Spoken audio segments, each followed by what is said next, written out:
ऐसा रहता है जहाँ भी आप रहते हैं उस एनवायरमेंट में सब तरह के लोग रहते हैं, तो ये आप पे डिपेंड करता है कि आप किस कंपनी में से जाना चाहते हैं। अगर आपको पढ़ने वाले बच्चे के साथ ही आप जा रहे हैं तो आपका ऑब्वियस है कि आपका फ्यूचर भी सही जाएगा, आप कनेक्ट रहोगे एग्जाम से। एक थोड़ा पार्टी एनिमल्स टाइप रहते हैं कि मतलब आए बस चल रहा है कि नाम के लिए एग्जाम का दे रहे हैं, बाकी उनका अलग ही लाइफ चल रही है यहाँ पर। तो वो आपका खुद का डिसीजन होना चाहिए और वो मुझे लगता है कि रैशनल चॉइस होनी चाहिए आपकी खुद की। मैंने अराउंड 8 to 9 मॉक्स दिए थे। मेरा सबसे बेस्ट वाजीराम का पैनल मॉक गया था क्योंकि वहाँ पे मतलब बहुत अच्छे से आंसर्स दिए थे मैंने। उसके बाद मेरा संकल्प का मॉक भी अच्छा गया था और उसकी जो अरेंजमेंट और सेटिंग रहती है वो और बाकी जो इंटरव्यू भी चला वो सिमिलर टू यूपीएससी था। तो क्वेश्चंस वो रिपीट नहीं हुए बट एनवायरमेंट वैसा था संकल्प का। तो ये दो मुझे अच्छे लगे। उसके बाद नेक्स्ट टेस्ट का भी अच्छा था पैनल मॉक। बाकी मैंने अदर देन दैट मैंने टेस्ट बुक करके उसका दिया था शुरू में, वहाँ से मुझे फीडबैक अच्छा मिला। मैंने उनका 2 बार दिया था। हाँ 2 बार दिया था। एक फर्स्ट टाइम उनका दिया था, लास्ट में आते आते दिया था कि मैं कितना इंप्रूव किया है वो भी बोले थे। उसके बाद मैंने पीडब्ल्यू लिया इसका दिया है और विजन आईएएस का दिया है। काफी आपने एक्सप्लोर किया। सारे दे दिए, बस एक नाम जिसका मैं वेट कर रहा था, वो नहीं दिया, मतलब ज़्यादा फेमस नहीं होता था। दृष्टि नहीं दिया। दृष्टि नहीं दिया। मतलब मेरी प्रिपरेशन जब से सिंसियरली चालू किया है, शुरू के 2 अटेम्प्ट नहीं निकले तो मुझे लगता है कि मैंने अपनी जो मिस्टेक्स थी उनके दूसरों से शेयर नहीं किया, गाइडेंस नहीं लिया। इस वजह से अगर मैं पहले ले लेता तो मेरे अटेम्प्ट्स वेस्ट नहीं होते। मैंने 2 अटेम्प्ट होने के बाद मैंने भुवन भैया हो गए, अंकित भैया, नितिन भैया, बाकी सब जो थे लाइब्रेरी वगैरह में और जो फैकल्टीज थी उनसे बहुत ज़्यादा कम्युनिकेट किया अपनी मिस्टेक्स को लेकर, अपने एग्जाम को लेकर। मैं भी टॉपर्स की वीडियो देखता था तो सब बोलते थे एनालाइज करो। मैं समझ नहीं पाता था एनालाइज करते कैसे हैं जब मैं अपना कर रहा था। तो क्या मतलब की पॉइंट्स रहते हैं कि क्या कंपोनेंट्स रहते हैं कि एनालिसिस करते वक्त आपको ध्यान में रखना है? कुछ ब्रीफ में बताएंगे आप? कि मेरे साथ जयपुर से अराउंड 10 फ्रेंड्स आए थे यहाँ पे हम सब, और उनमें से सिर्फ हम 2 बचे हैं यहाँ पे, बाकी सब 8 चले गए, यूपीएससी छोड़ दिया और आज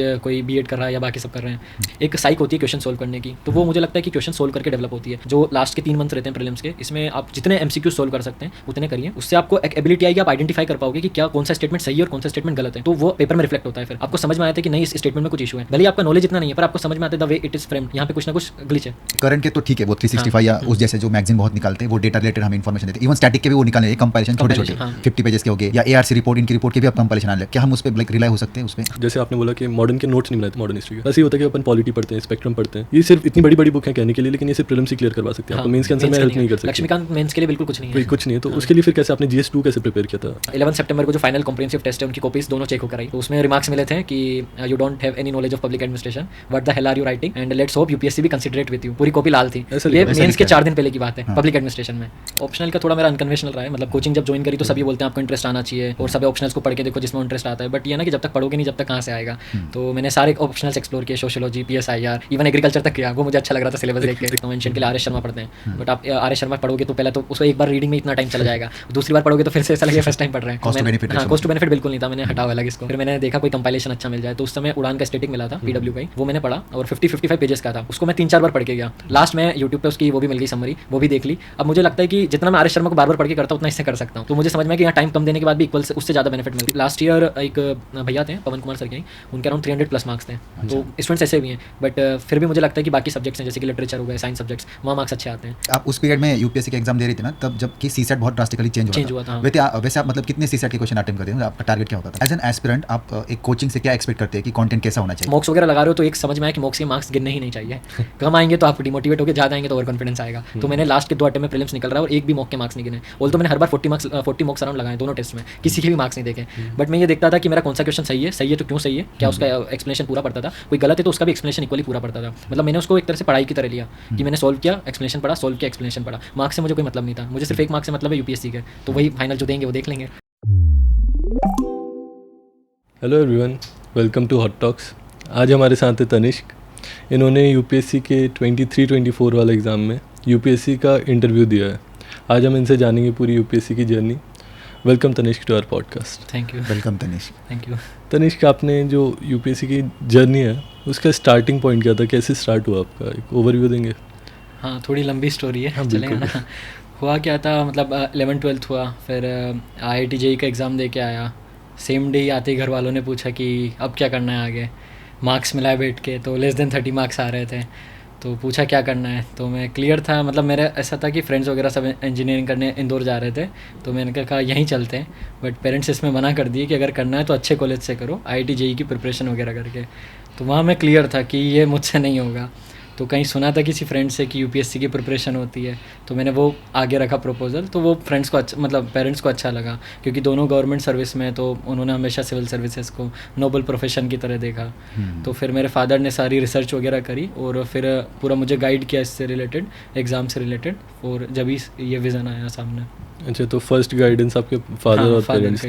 हाँ। तो फिर कहाँ, फिर आपने मतलब दिल्ली आए थे कि कैसे? नहीं, दिल्ली नहीं आया था एक्चुअली। मेरे फादर के जो कलीग थे उनका सन था, वो भी जयपुर में प्रिपरेशन कर रहा था यूपीएससी की। तो वहाँ का उन्होंने जाना सब, उन्हें वो ठीक लगा, तो उन्हें लगा कि मैं उनके साथ भी रहूँगा तो मुझे गाइडेंस मिल जाएगा और थोड़ा फैमिली का वो बैकग्राउंड भी था। तो फिर हमने यही डिसाइड किया, मैं जयपुर शिफ्ट हो गया, वहाँ पे ग्रेजुएशन भी साथ में स्टार्ट किया और कोचिंग भी स्टार्ट करी फिर। तो अच्छा, जयपुर में आपने ग्रेजुएशन और coaching side by side start की? Side by side. कौन सी कोचिंग लगाई थी? मैंने चाणक्य ज्वाइन करी थी। यहाँ पे बहुत सारे लोगों को ये होता है ना कि दिल्ली में एक मार्केट होता है, फैमिली होता है, वो आपने नहीं चूज़ किया? नहीं, उस समय DU में मेरा ग्रेजुएशन भी हो जाता। हाँ, उस समय DU का ग्रेजुएशन का इतना पता ही नहीं था कुछ, मतलब मैं जो भी पता था नॉलेज पूरा इंजीनियरिंग बैकग्राउंड का पता था। हाँ। क्या प्रोसेस होता है, क्या कॉलेजेस होते हैं, आर्ट्स का कुछ पता ही नहीं था। हाँ। और DU का तो नाम ही नहीं सुना था इतना ज़्यादा कुछ। बट फिर जयपुर आके आया जब मैं कंफ्यूज था कि BSc करना है या इंजीनियरिंग कर सकते हैं अभी भी। बट फिर वहाँ पे पता चला इन्वायरमेंट से कि UPSC के लिए आर्ट्स ज़्यादा फेवरेबल है। तो फिर राजस्थान यूनिवर्सिटी से मैंने बैचलर इन आर्ट्स किया। ये इसमें आपने आर्ट्स किया था, तो आपने कभी एक रिस्क असेसमेंट की थी कि मैं फुल टाइम मतलब आर्ट्स का कर रहा हूँ तो आगे जाके कुछ प्रॉब्लम हो सकता है? मतलब ये सोचा था, बट हुआ क्या, वहाँ पे सब आसपास वाले जितने थे सब आर्ट्स वाले थे। तो मैंने कहा ये कर रहे हैं तो मुझे क्या दिक्कत है। तो मैंने इतना सोचा नहीं। हाँ, मतलब उस समय आपको ऐसा मिला, एनवायरमेंट ऐसा मिला, इतना ज़्यादा सोचा नहीं इस चीज़ में। नहीं, ठीक है, फिर वो एक बात है। लेकिन आपने जैसे बहुत जल्दी स्टार्ट कर दिया था UPSC का, मतलब आपने कॉलेज जैसे ज्वाइन किया, आपने UPSC का स्टार्ट कर दिया। हाँ। तो ये अर्ली स्टार्ट का एडवांटेज होता है या साइकोलॉजिकल डिसएडवांटेज भी हो सकता है इसका? आपको क्या महसूस हुआ? ये मतलब मुझे लगता है सब्जेक्टिव है। जैसे मुझे रिजल्ट मिला है तो मैं कहूँगा मुझे एडवांटेज मिला है। बट बताना चाहूँगा कि मेरे साथ जयपुर से अराउंड 10 फ्रेंड्स आए थे यहाँ पे हम सब, और उनमें से सिर्फ हम 2 बचे हैं यहाँ पे, बाकी सब 8 चले गए, UPSC छोड़ दिया और आज कोई B.Ed कर रहा है या बाकी सब कर रहे हैं। तो अब उनके लिए अगर मैं देखा जाए तो उनके लिए डिसएडवांटेज है, क्योंकि अगर वो ग्रेजुएशन अच्छी जगह से करते हैं तो कुछ और ऑप्शन हाथ में रहते हैं। तो इसमें उन्होंने क्या अलग हुआ, आप साथ में ग्रुप में आए थे तो साथ में तो प्रिपरेशन किया होगा, ऐसा क्या होगा कि आर्ट्स बैकग्राउंड लेके भी, क्योंकि बहुत सारे लोगों को सजेस्ट किया जाता है ना कि अगर UPSC करनी है तो आर्ट्स ले लो, वही ऑप्शनल ले लो और आप UPSC में घुस जाओ। मेरा ऐसा था कि मैंने ना, मतलब जब मैं सिंसियरली इसको देखा एग्ज़ाम को, और मैंने उनके और मेरे में ये डिफरेंस था कि उन्होंने ना शुरू में ही प्लान भी देखना स्टार्ट कर दिया था। अच्छा। मतलब उनको फियर था आर्ट्स वाला, जो मेरे अंदर नहीं आया। मतलब फैमिली से सपोर्ट अच्छा था पेरेंट्स के थ्रू, तो मैंने कभी प्लान बी को उस समय सोचा नहीं। मेरा सिंगल माइंडेड फोकस UPSC पे ही था। तो मतलब मेरे कुछ फ्रेंड्स थे, वो अपने मतलब फर्स्ट प्रीलिम्स देने से पहले ही CAPF CDS में चले गए। तो ये ना कि अगर माइंड आपका डाइवर्ट हो जाता है, दूसरे एग्जाम पे चला जाता है, तो फोकस इधर कम हो जाता है। मैं मतलब मेरे 3rd अटेम्प्ट 4th अटेम्प्ट तक मैं इसी में लगा रहा, मैंने आज तक कोई एग्ज़ाम दिया ही नहीं इसके अलावा। तो ये रिस्की नहीं है ज़्यादा कि आपने लाइक अगर मैं प्लान कर रहा हूँ plan B, does that mean कि मैं प्लान A कॉम्प्रोमाइज़ कर रहा हूँ? अगर ये ऐसा मान, मुझे ऐसा फील होता है, क्योंकि ये फैमिलियर सिमिलर एग्जांपल्स होती है सब। CDS हो गई, CAPF वाली हो गई, तो क्योंकि जो UPSC का पैटर्न होता है ऑलमोस्ट उसमें वही पैटर्न फॉलो किया जाता है। या कई लोग ऐसे भी बोलते हैं ना कि ये एग्ज़ाम दे दो ताकि एक एक्सपीरियंस आ जाए। हाँ, एक्सपीरियंस आ जाए, बट उसमें हो जाता है फिर आप कंफ्यूज हो जाते हो। जैसे मैंने भी CDS दिया था 2020 में, मैं जब एलिजिबल नहीं था, बट मैंने एग्ज़ाम एक्सपीरियंस के लिए दे दिया था, वो मेरा निकल गया था। हाँ। अब बेंगलोर में आया था मेरा SSB, बट मैं वो नहीं था, मेरा एज हुआ नहीं था, तो मैं गया नहीं। पर उस समय समझ में आया कि अगर निकल जाता है तो आप कंफ्यूज हो जाते हो। हाँ। तो बेटर है कि जब तक आपके पास ऑप्शन है, सपोर्ट है, तो आप UPSC करो। जो आपका फर्स्ट एम जो आप लेके आए ना, उससे कॉम्प्रोमाइज़ मत करो। आपने अभी बोला था कि 4 अटेम्प्ट हो गए मेरे। अभी आज आपकी एज 24 है। हाँ, 24 है अभी। तो एक ओवरव्यू देंगे, आपने मतलब किस एज में स्टार्ट किया था अटेम्प्ट देना और क्या अटेम्प्ट रहे आपके रिजल्ट? हुआ क्या था, जैसे ग्रेजुएशन में ही side by side coaching start कर दी थी, तो मतलब फैकल्टीज़ वगैरह भी सब अच्छी मिली थी, तो प्रिपरेशन मेरी ठीक ठाक हो गई थी। मुझे 18-19 के होंगे उस वक्त आप? हाँ, नहीं 18-19 नहीं, मैं 20 के आसपास था। मतलब जब स्टार्ट करी 19-20 के आसपास था। तो प्रिपरेशन मुझे लग रहा था मैंने कर ली ठीक ठाक मैं हूँ, और मैं एलिजिबल होने वाला था 2020 के अटेम्प्ट में। एंड ग्रेजुएशन अप्रैल में हो जाना चाहिए था और प्रीलिम्स जून में होता, बट कोविड-19 की वजह से वो दोनों पोस्टपोन हो गए। तो ऐसा हुआ था कि अक्टूबर 4 को प्रीलिम्स था एंड नेक्स्ट डे मेरा ग्रेजुएशन का एग्ज़ाम था, तो दोनों साइड बाय साइड दिए थे। एंड प्रीलिम्स हुआ नहीं अनफॉर्चुनेटली। अच्छा, तो तब आपको हिट हुआ कि अरे UPSC में जो समझता था बाहर से और अब दे रहा हूँ वो अलग चीज़ है? हाँ, ये तो हिट हुआ। एग्ज़ाम देने के बाद ये फील होता है, इवन मेंस के बाद भी हुआ था ये। हाँ, इंटरव्यू के बाद भी कि बाहर से कुछ और लगता है, अंदर कुछ और लगता है जाकर। इसमें आपने आर्ट्स लिया था और तो फिर ऑप्शनल वगैरह कैसे चूज़ किया था आपने इस ऑप्शनल का थोड़ा मेरा अनकन्वेंशनल रहा है, मतलब कोचिंग जब ज्वाइन करी तो सभी बोलते हैं आपको इंटरेस्ट आना चाहिए और सभी ऑप्शनल्स को पढ़ के देखो जिसमें इंटरेस्ट आता है, बट ये है ना कि जब तक पढ़ोगे नहीं जब तक कहाँ से आएगा। तो मैंने सारे ऑप्शनल्स एक्सप्लोर किए, सोशियोलॉजी, PSIR, इवन एग्रीकल्चर तक किया। वो मुझे अच्छा लग रहा था सिलेबस देख के। एक्सप्लोर किया मतलब क्या सिलेबस देखा या सिलेबस देखा और जो फैकल्टीज थे उनसे डिस्कस किया और जो सीनियर्स थे उनसे डिस्कस किया सिलेबस। एग्रीकल्चर का क्या हुआ था उसमें? एग्रीकल्चर का मुझे मतलब मेरा एक फ्रेंड था, हम दोनों का अच्छा लगा। मैंने कहा यार ये चीज़ें अपन पढ़ सकते हैं। वो GS3 की इकोनॉमी के सिलेबस से मैच कर रहा था। फिर हम गए तो हमें बताया गया कि इसमें बैकग्राउंड होना नेसेसरी है, ऑलमोस्ट मतलब नेसेसरी नहीं है बट आपका होगा तो ही आपको फेमिलियर रहेगा। आर्ट्स बैकग्राउंड के आने के बाद एग्रीकल्चर लेना बहुत डिफिकल्ट है। तो वो ड्रॉप करके फिर मैं कन्फ्यूज़न में था, मतलब PSIR भी ले सकता हूँ, ज्योग्राफी भी ले सकता हूँ। इतने में ऐसा हुआ कि रविकेश त्रिपाठी सर थे, वो उस साल सिलेक्ट हुए थे, IRS बने थे। तो उनका मतलब उन्होंने मतलब उसी समय ऑप्शनल की भी उन्होंने बोला था कोचिंग में करवाने का। तो मुझे ऐसा फील होता था मतलब वो मेरे लिए मतलब बेस्ट फैकल्टी थे कि जो भी ये पढ़ाएंगे मैं इसमें एक्सेल कर लूँगा। तो मैंने पब्लिक एडमिनिस्ट्रेशन चूज़ किया। तो अभी कोई एक ग्रेजुएशन अगर कोई कर रहा है तो आप क्या रिकमेंड करोगे कि ऑप्शनल चूज़ करने के लिए कि भाई क्या एक अप्रोच होना चाहिए? जैसे आपने बहुत सारे एक्सप्लोर कर दिए। वही मैं बोलूँगा कि सब में थोड़ा थोड़ा रिसर्च कर लो, मतलब आप इवन बुक्स भी देख लो, आपको एक आध जो चैप्टर अच्छा लगता है वो पढ़ के देख लो, क्योंकि थोड़ा टाइम देना चाहिए, क्योंकि ये बहुत ज़्यादा स्ट्रेटेजिक डिसीजन रहता है। बाद में ऑप्शनल चेंज करने से बेटर है कि आप शुरू में ही थोड़ा टाइम दे लो और जितना ज़्यादा हो सके आप मेंटर्स का, सीनियर्स का, फैकल्टीज़ का गाइडेंस लें, क्योंकि उन्हें हर ऑप्शनल की स्ट्रेंथ पता है। इसमें ऑप्शनल मतलब अच्छा लगना चाहिए या जिसमें मार्क्स आने चाहिए, दोनों में से होता है ना कभी कभी की। जब शुरू में लगा था तो आई थिंक जो अच्छा लगे वो लेना चाहिए, बट अभी फील होता है मार्क्स भी इम्पोर्टेंट है। मार्क्स इनफैक्ट ज़्यादा इम्पोर्टेंट है, स्पेशली पब्लिक एडमिनिस्ट्रेशन होने के बाद तो यही फील होता है। ऑप्शनल की एक पहले की जर्नी रहती है ना, जैसे आपने 4 प्रीलिम्स दिया, उनमें से 2 क्लियर किए हैं, उनमें से 1 मेंस क्लियर। तो प्रीलिम्स एक ना बहुत टफ होते जा रहा है आजकल, स्पेशली सी साइड जो है। तो प्रीलिम्स के लिए आपकी क्या स्ट्रैटेजी थी क्लियर करने के लिए? प्रीलिम्स में ऐसा हुआ था कि मतलब मेरे 2020 और 21 के अटेम्प्ट क्लियर नहीं हुए थे और फिर मतलब पूरी मैंने स्ट्रेटेजी को मतलब पूरा चेंज किया था। हुआ यह था कि शुरू में 20 में एफर्ट्स डाले बट हुआ नहीं, मार्क्स इतने आए नहीं थे। 21 में मैंने सब कुछ पढ़ लिया था, मतलब जितना कर सकता है इंसान पॉसिबली, और मॉक्स वगैरह लगाए तो अराउंड 146 तक स्कोर जा रहा था। तो मैं बहुत वो था कि इस बार तो प्रीलिम्स नहीं रुकेगा, बट 2021 में भी अनफॉर्चुनेटली नहीं हुआ। मतलब मार्क्स बहुत कम आ रहे थे, 78 ही आ रहे थे, तो जनरल में इतना कट ऑफ जाता ही नहीं है। तो मैं पूरा मतलब रोने लगा था लाइब्रेरी में बैठ के। और उस समय 2 ऑप्शन थे कि या तो आप छोड़ देते हैं क्योंकि आर्ट्स बैकग्राउंड है तो आप ज़्यादा भी स्ट्रेच नहीं कर सकते। उस समय ये फीलिंग आई थी प्लान बी वाली, बट वो था मतलब पेरेंट्स का सपोर्ट था कि कभी उन्होंने बोला नहीं छोड़ने का, तो मेरा भी था कि अभी टाइम है तो 1 साल और वापस सिंसियरली इसी को करते हैं। वो फिर ये हुआ कि लाइब्रेरी में जहाँ था तो वहाँ मेरे को सीनियर का गाइडेंस अच्छा मिला उस टाइम पे। नितिन भैया थे, अंकित भैया वगैरह थे, तो मैंने अपने पेपर्स वगैरह दिखाए, पूरा एनालाइज़ किया पेपर्स को।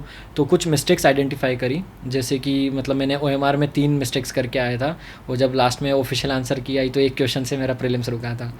और जब एनालिसिस किया लास्ट 2 अटेम्प्ट का तो मैंने देखा कि इकोनॉमी और इन्वायरमेंट में मेरे क्वेश्चन ज़्यादा गलत हो रहे हैं, तो फिर लास्ट तक उनमें रिविज़न करता रहा, तो 2022 का फिर ईजिली क्लियर हुआ। अच्छा, ईजिली हो गया था। हाँ, मतलब मुझे ऐसा लगता है कि अगर प्रीलिम्स मतलब बिगिनर्स का नहीं, मतलब मैं जैसे 2 अटेम्प्ट के बाद का बोलूँगा, तो आप अधिकतर लोग वही स्ट्रगल करते हैं, तो आपने जो पुराने पेपर्स दिए हैं उनको आप पूरा अच्छे से एनालाइज करो, क्योंकि एक पैटर्न दिख जाता है कि आप कहाँ गलती कर रहे हैं।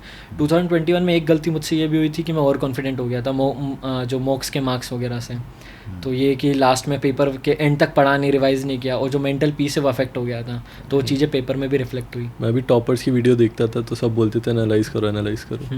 मैं समझ नहीं पाता था एनालाइज करते कैसे हैं, मतलब जब मैं अपना कर रहा था हाँ। तो क्या मतलब की पॉइंट्स रहते हैं कि क्या कंपोनेंट्स रहते हैं कि एनालिसिस करते वक्त ये आपको ध्यान में रखना है? कुछ ब्रीफ में बताएंगे आप? एनालाइज इन द सेंस कि जैसे आप मॉक्स लगा रहे हो, तो आपने जैसे 8-10 मॉक्स लगा लिए, या UPSC के प्रीवियस ईयर क्वेश्चन अगर आप लगा रहे हो, बेस्ट वही रहता है एनालाइज करने के लिए। तो जैसे सब्जेक्ट्स हैं polity, IR, science, environment, economy, आप ये देखो कि टोटल क्वेश्चंस कितने पूछे गए हैं, आपने अटेम्प्ट कितने किए, कितने सही हैं कितने गलत हैं। अगर उसमें कोई पैटर्न दिख रहा है आपके हर टेस्ट में, जैसे इकोनॉमी में मेरे गलत ज़्यादा हो रहे हैं तो मेरा इकोनॉमी वीक है, तो मुझे इकोनॉमी में एक्स्ट्रा वर्क करना पड़ेगा। कुछ होते हैं मिसलेनियस क्वेश्चन, मतलब जैसे मैंने आइडेंटिफाई ये भी किया था कि एक पैटर्न ऑफ क्वेश्चन आते हैं, जैसे कि UPSC में स्पेशीज़ का पूछ लेते, जैसे एंट वाला आया था, और एक साउथ अफ्रीका कोई सा मैमल का और ओरंगुटन वाला क्वेश्चन था, तो मैंने ये आइडेंटिफाई किए थे कि मैं खुद कितना ही दिमाग लगा के कर लूँ, मेरे गलत होने हैं। तो ये मैंने अब ये स्ट्रेटेजी बनाई कि पेपर में ये आता है तो मैं इनमें तुक्का नहीं लगाऊंगा, जैसे वॉबल डांस आया था। हाँ, तो इनमें मैं ऑप्शन मतलब चांस नहीं लूँगा, तो ये कि मेरे मार्क्स इंक्रीज हो रहे हैं बाय नॉट अटेम्प्टिंग देम। तो ये स्ट्रेटेजी भी काम करी। तो ऐसे आपको पेपर को है ना एनालाइज करना पड़ेगा डीपली बैठ के कि आप क्या क्या सही कर रहे हो, क्या क्या गलत कर रहे हो। तो एक सब्जेक्ट वाइज सब्जेक्ट हो गया, फिर एक थीमेटिक हो गया। हाँ, और क्या क्या चीज़ हो सकती है इसमें? और एनालाइज में बाकी थोड़ा बहुत सब्जेक्ट वाइज थोड़ा जो आप स्टडी मटेरियल चूज़ करते हो, जैसे मैं पहले एंशिएंट का बता सकता हूँ। एंशिएंट के लिए आर एस शर्मा पढ़ते हैं, बट आप आर एस शर्मा पढ़ोगे तो पहले तो उसको एक बार रीडिंग में इतना टाइम चला जाएगा, दूसरी बार पढ़ोगे तो फिर से ऐसा लगेगा फर्स्ट टाइम पढ़ रहे हैं। कॉस्ट टू बेनिफिट, हाँ, कॉस्ट टू बेनिफिट बिल्कुल नहीं था, मैंने हटाओ अलग इसको। फिर मैंने देखा कोई कंपाइलेशन अच्छा मिल जाए, तो उस समय उड़ान का स्टैटिक मिला था PW का ही, वो मैंने पढ़ा और 50-55 पेजेस का था। उसको मैं 3-4 बार पढ़ के गया। लास्ट में यूट्यूब पे उसकी वो भी मिल गई समरी, वो भी देख ली। अब मुझे लगता है कि जितना मैं RS शर्मा को बार बार पढ़ के करता हूँ उतना इससे कर सकता हूँ। तो मुझे समझ में आया कि यहाँ टाइम कम देने के बाद भी इक्वल से उससे ज़्यादा बेनिफिट मिल रहा है। तो मतलब रिटर्न मिला आपने जब? हाँ, रिटर्न मिला बहुत चीज़ें याद रह गई ना। 55 पेज का आप हाईलाइट कर सकते हो, लिख सकते हो। उसमें से मतलब क्वेश्चन आए और आप एड्रेस कर पाए, मैं ये बोल रहा था। हाँ, जो उसमें से आया वो मैं एड्रेस कर पाया, उसके बाहर तो फिर कोई ऑप्शन नहीं रहता। इसमें आपने एक मॉक टेस्ट की बात की थी कि मुझे 147 वगैरह या ज़्यादा ये आ रहे थे। मॉक टेस्ट में ये हो जाता है ना कि हम 4-5 मॉक टेस्ट अगर एक इंस्टीट्यूट की कर ले तो उनका एक पैटर्न बन जाता है। यूपीएससी का वैसा नहीं होता। आप जो बोल रहे थे कि यूपीएससी का एक पैटर्न होता है, या यूपीएससी अब पैटर्न ही वो किल कर रही है कि न्यू क्वेश्चंस वगैरह ला रहे हैं, तो उससे कैसे टैकल किया इस बार केस में?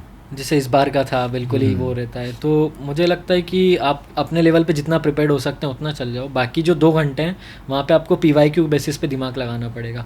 एक साइक होती है क्वेश्चन सोल्व करने की, तो वो मुझे लगता है कि क्वेश्चन सोल्व करके डेवलप होती है। जो लास्ट के 3 मंथ रहते हैं प्रीलिम्स के, इसमें आप जितने MCQ सोल्व कर सकते हैं उतने करिए।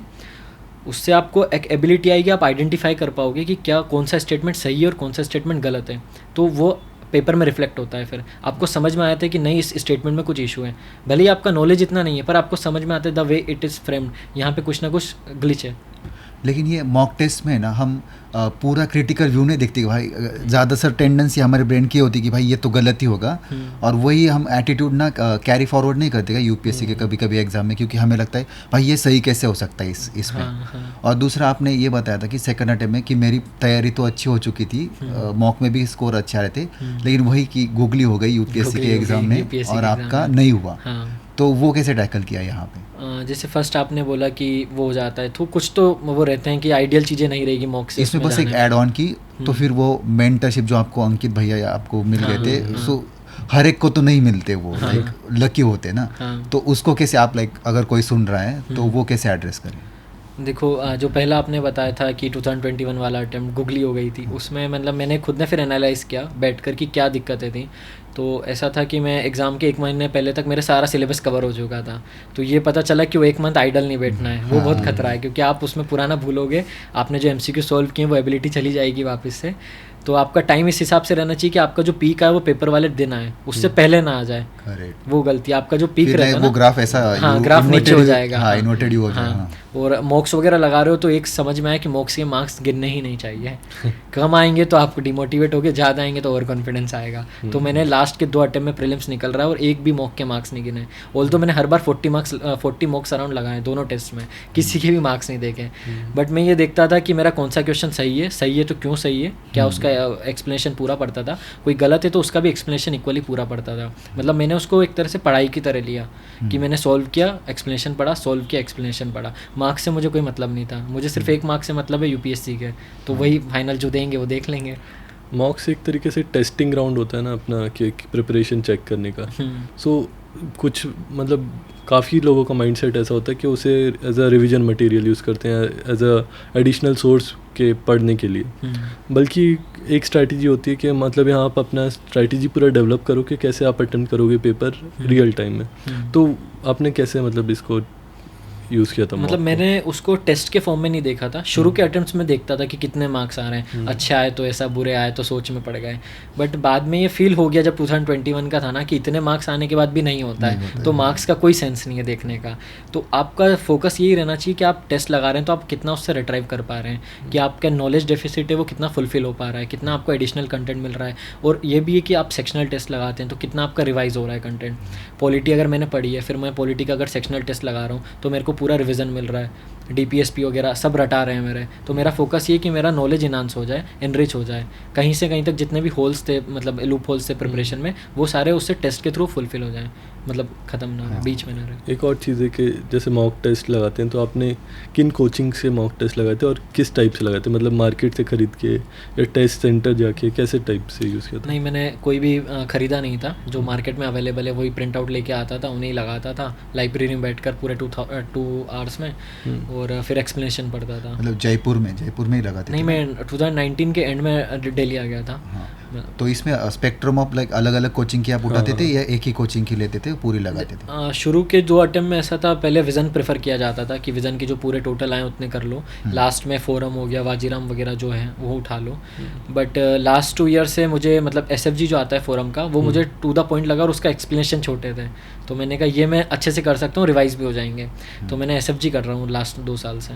तो आपने बताया कि 40 टेस्ट आप लगाए थे, इतने टेस्ट तो, में लगा लेता हूँ। तो कैसे हर दिन में एक टेस्ट, और फिर एनालाइज कैसे करते थे, टाइम कैसे निकालते थे, फिर वो मतलब रिवाइज भी कैसे करते थे? हाँ, और उसको रिमेंबर 40 टेस्ट मतलब ऑलमोस्ट कितने क्वेश्चन हो गए?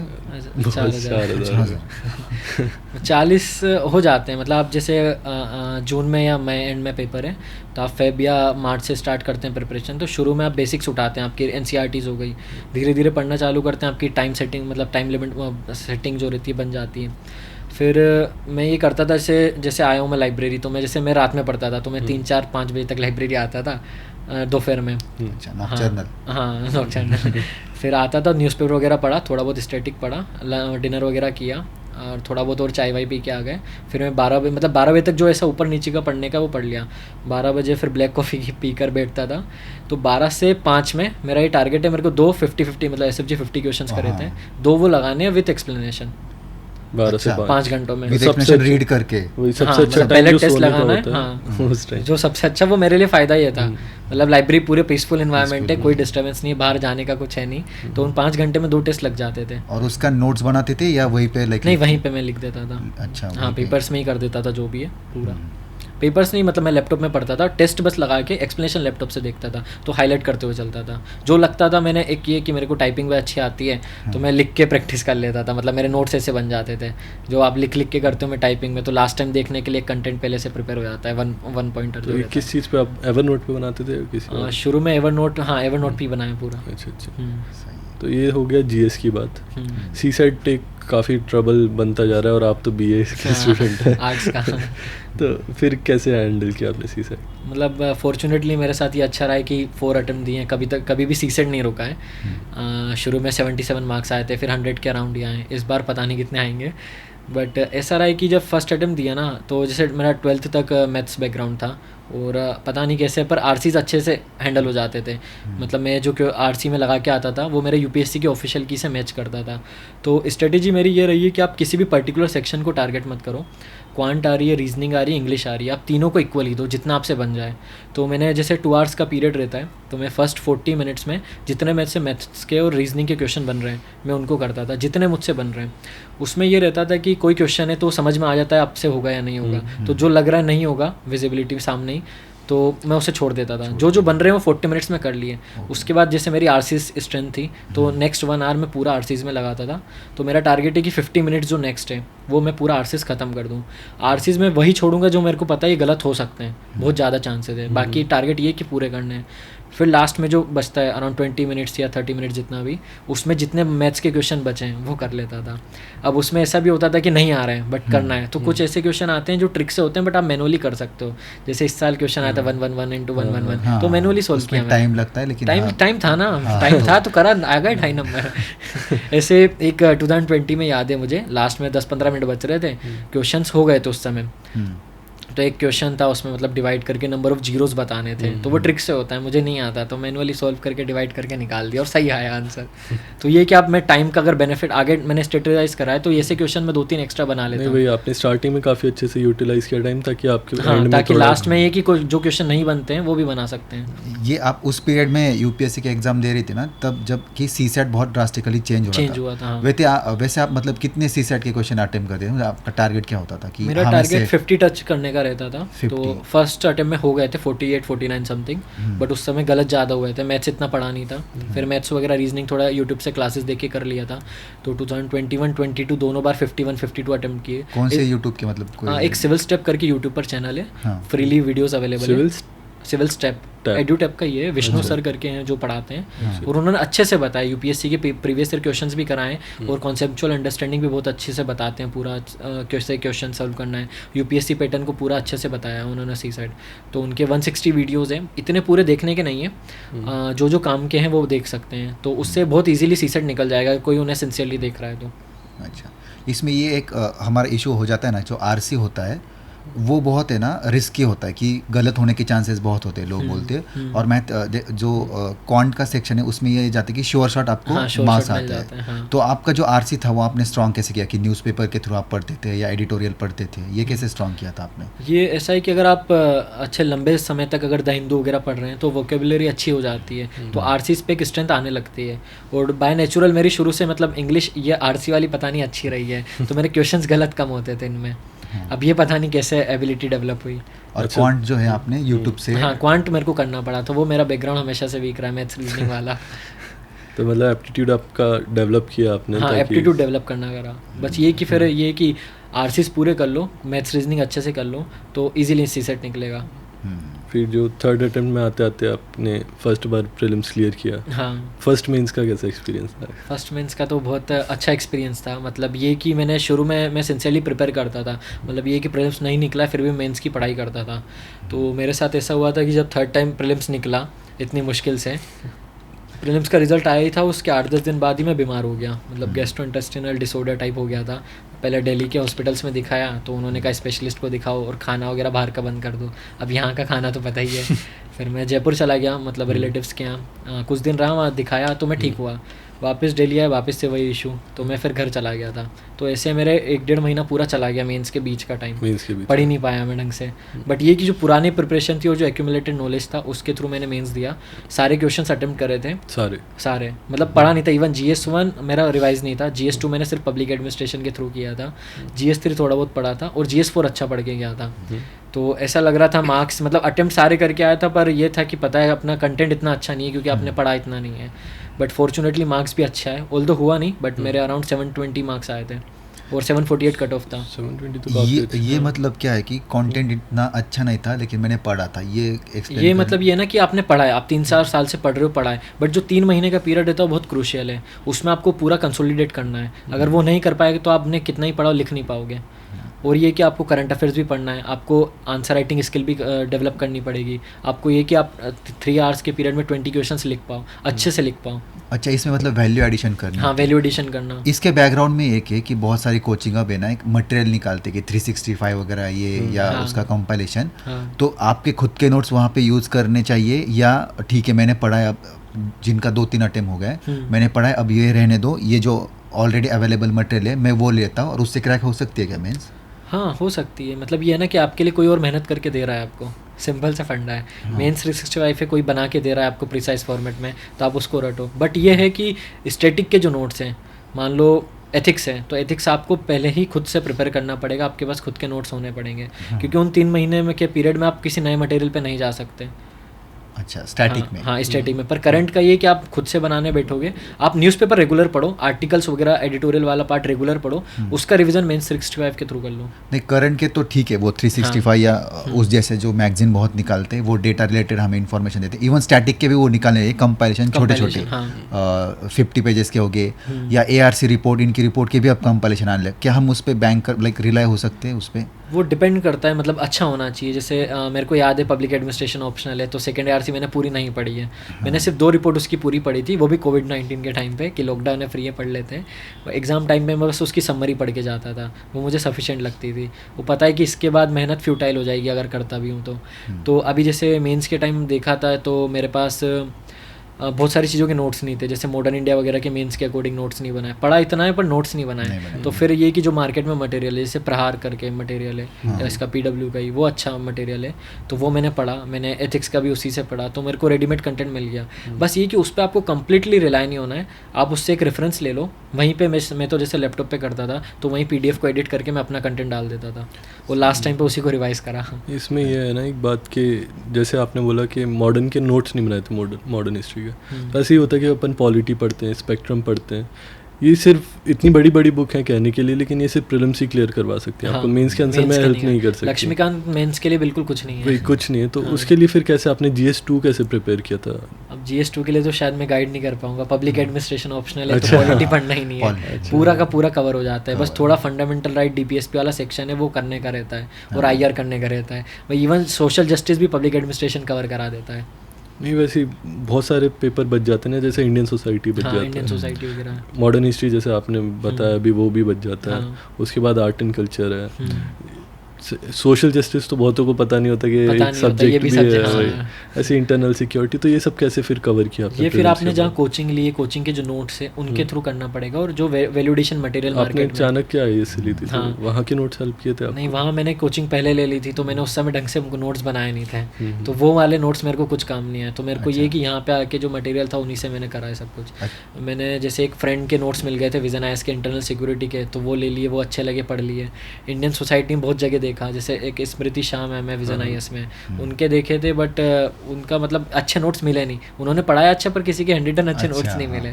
वो एक प्रॉब्लम, हाँ वो एक प्रॉब्लम होता है कि आपको मतलब फील नहीं आ रहा पढ़ने में, बहुत टाइम लग रहा है, तो वो भी दिक्कत हो रहा था। तो फिर उसके लिए मटेरियल देखा। एथिक्स में तो मैं बहुत ज़्यादा रिवॉल्व किया हूँ। मतलब जब पहले कोचिंग में हमें सर पढ़ाने आए तो ऐसा था कि मतलब एथिक्स समझ में नहीं आया, पूरा क्लास हो गई क्या होता है ऐसा हुआ वो होता है एथिक्स में। हाँ, तो उस समय मैम ने बोल दिया था कि आप फिर से कोई और फैकल्टी आएगी तो आप वापस से क्लास ले लेना। फिर एक फैकल्टी आई, उन्होंने अच्छे से समझाया, नोट्स बनाए, समझ में आया, बढ़िया था। फिर बुक भी पढ़नी पड़ेगी एथिक्स में, अकेला एक ही सब्जेक्ट है 250 मार्क्स का, तो मैंने शुरू में लेक्सिकन पढ़ी। फिर रूममेट के पास D सुब्बा राव जो एथिक्स की बुक आती है वो पढ़ी, पर बहुत बल्कि थी तो शुरू में ही पढ़ के छोड़ दी।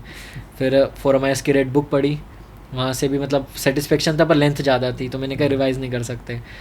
उसके बाद 1-2 मटेरियल और पढ़े। फिर एक इसका बुकलेट मिला था, अभी नाम नहीं आ रहा, वो मुझे ठीक लगा। अराउंड 100 पेजेस में पूरी एथिक्स थी उसमें, उसको मैंने अपना एडिट करके पूरा अपना बना लिया। इसमें ये था ना, आप बहुत सारे मटेरियल मार्केट में सर्च कर रहे थे, तो हर बार टेम्पटेशन होती थी ये भी उठाओ वो भी उठाओ। कुछ ना कुछ सब्जेक्ट ऐसा रहता है जहाँ आपको सेटिस्फेक्शन नहीं मिलता मटेरियल से, तो आपको ढूंढना पड़ता है। जैसे मेरे को लेक्सिकन पढ़ के भी नहीं मिला कि मतलब एग्जाम से मैं वो कनेक्ट नहीं कर पा रहा था क्वेश्चन से। मतलब मुझे सेटिस्फेक्शन चाहिए कि कुछ मैं मटेरियल पढ़ रहा हूँ तो मैं PYQ उससे सोल्व कर पाऊँ। अच्छा, ये एक मार्केट में आ गया ना, फास्ट फैशन होता है, जल्दी जल्दी फैशन होगा। वैसे ORN में आ गया कि फास्ट बुक्स, लाइक कल एक कई बुक था, आज एक होगा, परसों दूसरा ही हो जाएगा। तो वो कैसे अवॉइड करते? वही PYQ से क्या? PYQ से कर सकते हैं, बस थोड़ा आपको रिलेवेंट भी रहना है, क्योंकि जैसे आप जिस चीज़ पे मेहनत करो अगर वो अवेलेबल हो रहा है मार्केट में तो बेस्ट है। जैसे कि मेंस के मॉडल आंसर्स के लिए जब मैंने ज्वाइन करा था, पता नहीं था कोचिंग का, तो मैंने अरिहंत की बुक्स ले ली थी मेंस के मॉडल आंसर्स के लिए।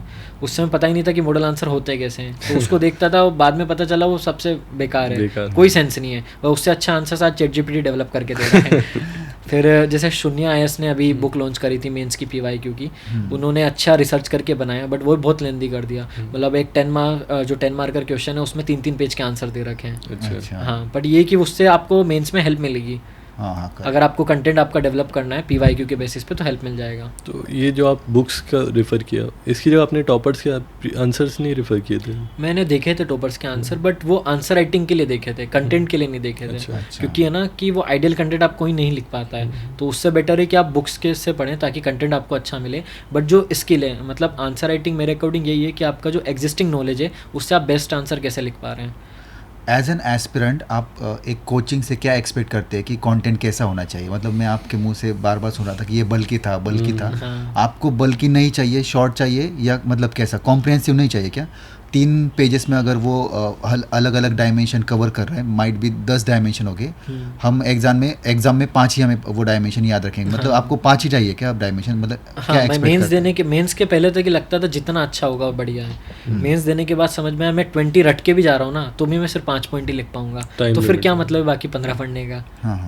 तो मतलब ये आपका ये मानना है कि जो अभी जो कोचिंग जो डेवलप कर रही है मटेरियल कॉम्प्रिहेंसिव ना बनाए, शॉर्ट्स फॉर्मेट में, जैसे शून्य ने बहुत ही उनका पॉइंट फॉर्मेट में होता है वैसे चाहते हैं क्या? पॉइंट में था, बट बाद में जो उनकी बुक्स आई थी वो भी थोड़ी बल्कि थी। मतलब मुझे ये लगता है कि सिलेबस जो है यूपीएससी का उसको आप फॉलो करो और जहाँ नेसेसरी है वहाँ पे कॉम्प्रिहेंसिव करो उसको।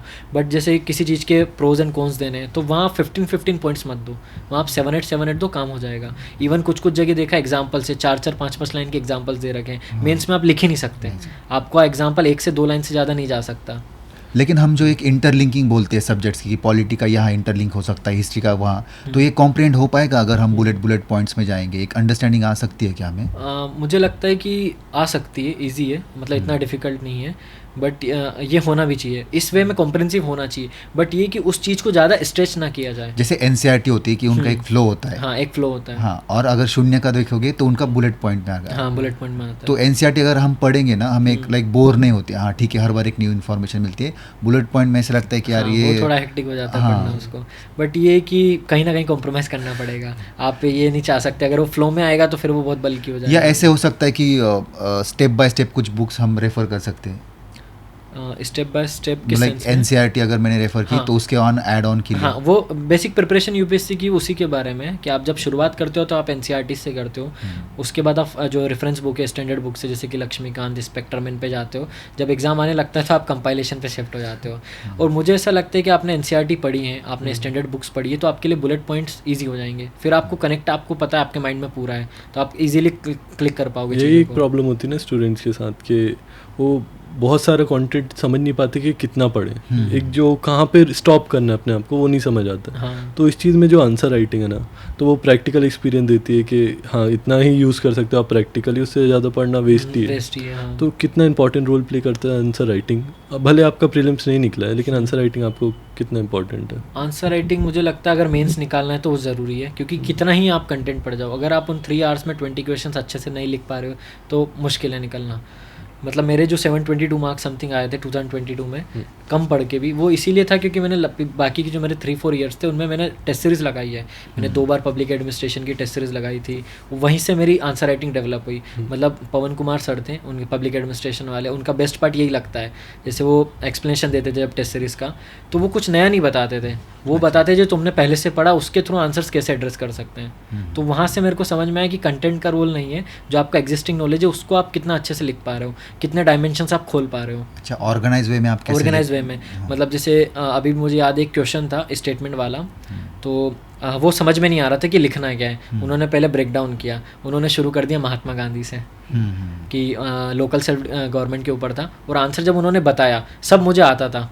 हाँ। जब उन्होंने एक्सप्लेन कर दिया ना, बट अगर वो लिख के आते तो कितना अच्छा रहता है। वो यूज़ करना है। हाँ, यूज़ करना, एप्लीकेशन पार्ट सिखाया। वहाँ पे कुछ कोचिंग्स के टेस्ट सीरीज भी ऐसी देखी है मैंने, कुछ क्वेश्चन आता है तो बुक खोल के बताने लग जाते हैं ये लिखना है। हाँ। तो वो कोई सेंस नहीं बनता। अच्छा, प्रीलिम्स के लिए हम मार्केट से टेस्ट उठा सकते हैं, लेकिन आप फिर मेंस के लिए आप रेकमेंड करोगे कि ज्वाइन करना? वो मस्ट है।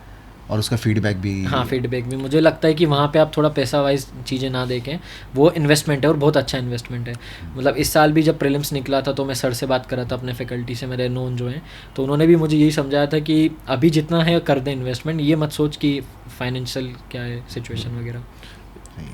ये भी होता है ना कि आपने मतलब कैसे स्टार्ट किया था ये आंसर राइटिंग का, क्योंकि स्टार्टिंग में एक लैग होता है कि कैसे लिखे हम आंसर। एक आंसर भी बहुत मुश्किल होता है। हाँ। तो वो कैसे एक आंसर से 20 आंसर और 20 आंसर से 3 दिन में 5 पेपर, वो कैसे जर्नी आपने की? एक पूरी जर्नी इवॉल्व होती है। मुझे ऐसा लगता है कि जब आप कोचिंग स्टार्ट करते हैं तो जो फैकल्टीज़ रहते हैं वो डेली क्वेश्चन देते हैं, ऑलमोस्ट सब जगह होता है।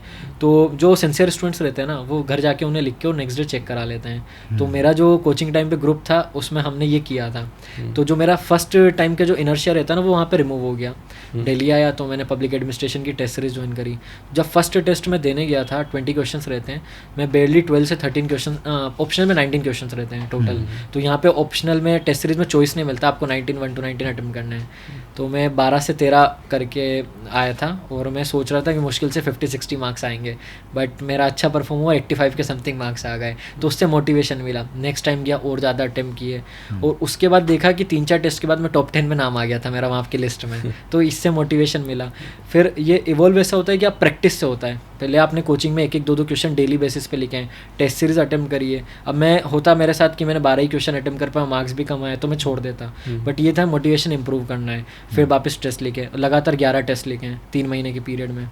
तो अच्छा। ऑटोमेटिक जब फाइनल टेस्ट लिखा तो अलग ही आंसर्स में ज़मीन आसमान का अंतर आ गया है। हाँ। इसमें एक आंसर राइटिंग की तो हो गई, लेकिन मैंने ऑप्शनल का एक सवाल पूछा था, उसने कहा था, आपने कहा था कि ऑप्शनल अच्छा लगना एक बात होती है और बाद में मार्क्स आना, ये क्या अब लाइक आपको पबैड मतलब ये लग रहा है क्या? पबैड यार अभी लास्ट कुछ सालों से मतलब एवरेज मार्क्स बहुत कम आ रहे हैं इसमें, मतलब हम बेयरली 300+ स्कोर देख रहे हैं। तो फिर अब फील होने लगा है कि यार अब कितना ही एफर्ट कर लो बट मार्क्स जो प्रोपोर्शनेट नहीं मिल रहे हैं, ऐसा मुझे फील होता है। बट कॉन्ट्रेरी कुछ स्टूडेंट्स हैं जिनके आते भी हैं, जैसे एक मेरा फ्रेंड है जो अभी IAS हैं, उनके 299 मार्क्स आए थे 2020 के अटेम्प्ट में। और अभी लास्ट ईयर एक भैया थे पवन कुमार सर के, उनके अराउंड 300+ मार्क्स थे। तो स्टूडेंट्स ऐसे भी हैं, बट फिर भी मुझे लगता है कि बाकी सब्जेक्ट्स हैं जैसे कि लिटरेचर हो गए, साइंस सब्जेक्ट्स, वहाँ मार्क्स अच्छे आते हैं। लिटरेचर वगैरह ये एंथ्रो सोशल आजकल वो भी मतलब बहुत इसमें चल रहा है, इसमें चल रहा है। मैथमेटिक्स वगैरह में अच्छे मार्क्स आते हैं। मैथमेटिक्स में तो एक हिस्ट्री हमने एक पॉडकास्ट किया था, उसमें देख रहे थे कि मैथमेटिक्स काफ़ी लंबा सब्जेक्ट है उसमें। अच्छा। तो वो तो बाद में एक अलग पॉडकास्ट हो सकता है उसको। उसके लिए मतलब यूपीएससी की प्रिपरेशन करो, साथ में मैथ्स की अलग प्रिपरेशन वो है। बट ये कि उसमें आप एफर्ट डालोगे तो आपको प्रोपोर्शनेट मार्क्स देखने को मिलेंगे। मैंने ऐसा सुना है जो मेरे मैथ्स बैकग्राउंड वाले फ्रेंड्स हैं जिनका ऑप्शनल है। बट यहाँ पे ऐसा है कि सब्जेक्टिव बहुत ज़्यादा है। एक मेरे मेंटर हैं अर्जित भैया, तो उन्होंने अपनी स्टोरी बता रहे थे कि उनके एक बार 290 to 80 मार्क्स आए थे, और जब उन्होंने उनका अभी जो रिसेंट अटेम्प्ट दिया था उसमें 230 की लाइन में आ गए थे। तो इम्प्रूव होने की जगह इतना ड्रास्टिक डिक्लाइन देखने को मिला है। ये मैथ्स में मुझे नहीं लगता कि ऐसा होता होगा। नहीं मैथ्स वही है ना, मैथ्स मतलब अगर आ गए तो मैं तो एक्सपेक्ट ये कर रहा था कि अगर किसी का मैथमेटिक्स ऑप्शनल है तो आउट ऑफ भी आ सकते हैं अगर सब करेक्ट होगा तो। हाँ, जैसे 360 तक तो हमने सुना ही है। और बाकी इनमें जो ह्यूमैनिटीज वाले सब्जेक्ट है नहीं सुना नहीं, अंटिल कि आपका है ना सिलेबस कंप्लीट हो। हाँ, साल भर तो आपकी कोचिंग ही चलती है। हाँ, मेहनत ही नहीं करती। जीएस को टाइम ही नहीं मिलता। जीएस को टाइम नहीं मिलता, वही है, तो ट्रेड ऑफ है थोड़ा। नहीं, एक जो मेंस का साइकिल होता है ना, वो 1 वीक का, कि ऐसे से शुरू होके ये ऑप्शनल पे खत्म, ये काफ़ी टायरिंग होता है। मतलब मेंटली फिर बहुत ज़्यादा टायर हो जाते हैं, हाथ भी पूरे। अरे ये अभी भी निशान नहीं गया। वही तो, ऐसे हाथ फूल जाते हैं, पूरी उंगली का स्ट्रक्चर चेंज हो गया मेरी तो मतलब कैसे हैंडल करते हो वो प्रेशर रहता है वो 1 वीक में? हाँ, मतलब ये है कि यार एक तो मोटिवेशन रहता है कि मेंस देना है, बट जब लिख के जाते हैं तो ऐसे वाले दिन दिक्कत नहीं आती है। दिक्कत आती है GS1 GS2 GS3 GS4 में, क्योंकि आप एक तो रात में नींद नहीं आती है। ऐसे वाले दिन तो ऐसा होता है कि आप 11 बजे प्लान करते हो सोना, 12:30-1 बजे नींद खुल जाती है कि सुबह हो गई है, फिर 3-4 घंटे आप पड़े हुए और नींद ही नहीं आ रही है। तो एक तो नींद का भी डेफिशिएट हो जाता है, स्लिप डेफिशिएट। फिर पर ये कि जब पेपर में लिखने बैठते हो ना तो ऑटोमेटिक हाथ चलता ही चलता है। कितना ही आप थके हुए हो, पेपर में हाथ चलेगा आपको, क्योंकि आपने इतनी मेहनत करी तो आपको वहाँ पे एफर्ट डाल के आना है, तो हो जाता है। सचिन तेंदुलकर ने कि अंडर प्रेशर अच्छा, अंडर प्रेशर अच्छा खेलते हो। और ये कि बाकी रेड बुल वगैरह है, थोड़ा चाय वगैरह लेना पड़ता है। थोड़ा ये तो लेना ही पड़ता है, नहीं तो ख़त्म हो जाओ। ये फिर आपने दूसरे टर्म में मेंस भी क्लियर किया। इस बार आपने इंटरव्यू दिया। इंटरव्यू का ओवरऑल एक्सपीरियंस कैसा रहा आपका? सबसे पहले तो जो यूट्यूब पे मॉक इंटरव्यूज़ अवेलेबल है वो देखे कुछ मैंने। दृष्टि? हाँ, नहीं दृष्टि नहीं, मतलब टॉपर बेस पे देखता था कि जिनसे मैं कनेक्ट कर पा रहा हूँ। वो आते हैं, वो आते हैं, वो आप देखते नहीं हो, बाय चॉइस नहीं रहता।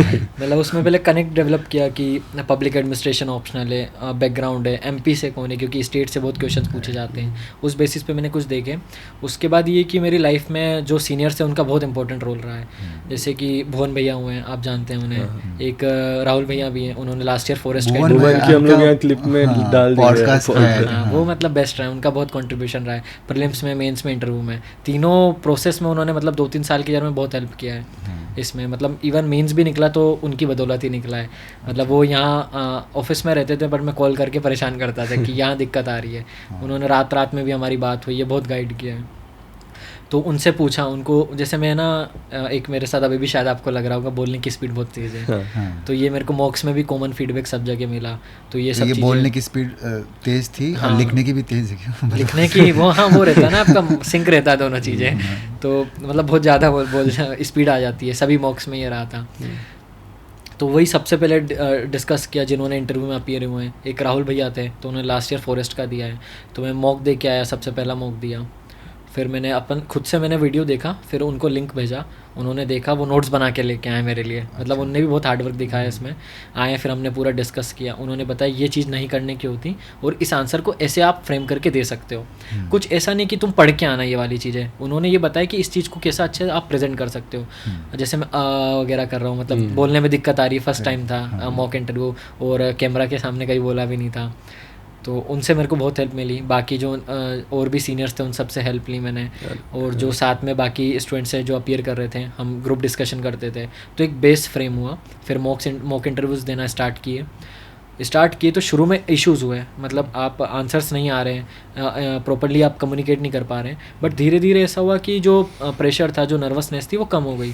और मुझे आज भी याद है, मैंने वाजीराम में पैनल मॉक दिया था, तो वहाँ पे मैं जब फीडबैक के लिए गया तो मुझे लगा कुछ ना कुछ तो नेगेटिव देंगे, बट उन्होंने, जो चेयरमैन थे उस बोर्ड के, उन्होंने बोला कि जैसे ही तुम गए मैंने सबसे एक चीज़ पूछी कि कुछ है बताने को फीडबैक को, सबने मना कर दिया, बोला कि बेस्ट कैंडिडेट है। अच्छा हाँ, अब ये पता नहीं मॉक मतलब एक्चुअल इंटरव्यू तो इतना अच्छा गया नहीं, बट वो मुझे समझ में आया कि एक प्रोसेस रहती है कि इससे आप इवॉल्व हो जाते हो। तो पहले आपने बेस बनाया, आपने टेस्ट किया अपने आप को मॉक इंटरव्यूज़ में और उनके फीडबैक्स पे काम किया।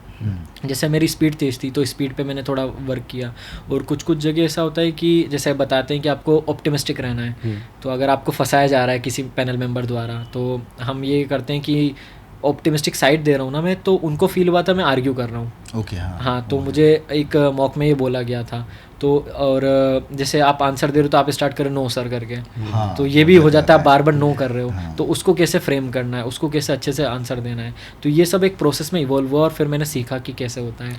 आपने जो मॉक टेस्ट दिए थे वो मतलब किस कोचिंग के दिए थे, और क्या सच में हेल्पफुल रहा आप? क्योंकि हाँ, इसका मॉक टेस्ट सच में यूपीएससी का जो होता है ना, उससे कॉन्ग्रुएंट था, ना कि एकदम अपोजिट। तो या एक उसको जोड़ के सवाल कि हम यूपीएससी हमारी पर्सनैलिटी टेस्ट लेती है, और ये मॉक टेस्ट मतलब इंटरव्यू होते हैं, हाँ। तो सर ये हमें चेंज कर देते क्या हमारी पर्सनैलिटी को, कि नेचुरल जो है हमारा? मुझे ऐसा फील होता है, चेंज तो नहीं कर पाते बट मॉडिफिकेशंस ला देते हैं।